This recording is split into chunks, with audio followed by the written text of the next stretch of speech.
Jacques Nézy, docteur en sciences politiques, le sujet que j'ai présenté, c'est de l'affaire Petro-Caribé aux sanctions internationales, les défaillances de l'ordre international. Il s'agit de montrer que les élites locales haïtiennes, considérées comme étant des élites délinquantes, s'approprient les failles de l'ordre international pour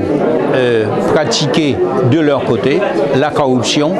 et pour également avoir une relation criminalisante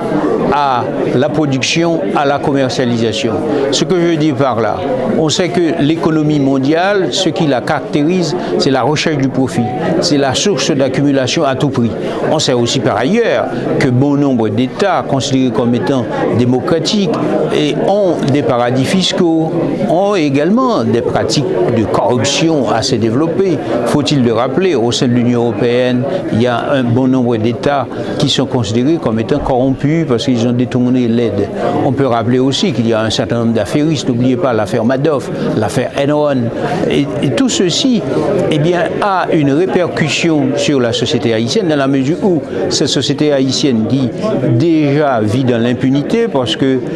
y a en Haïti un appareil judiciaire très défaillant, il y a un système entre certaines familles liagères et qui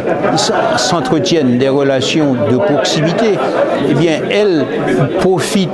des défaillances qu'il y a au niveau international, notamment en matière économique,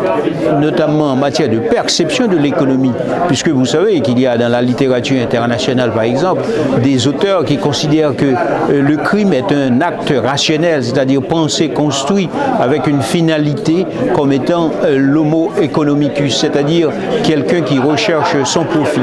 Donc tout ceci nous donne une interprétation de la poursuite de la criminalité économique, de la criminalité financière qui se poursuivent en Haïti. Alors, on voit bien comment cette articulation de l'économie financière, de la criminalité financière et de la criminalité économique, comment cette articulation se fait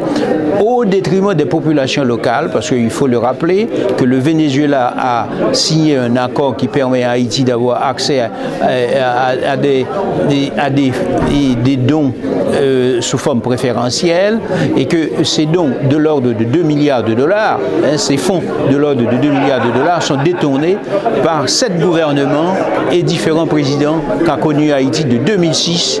à 2017.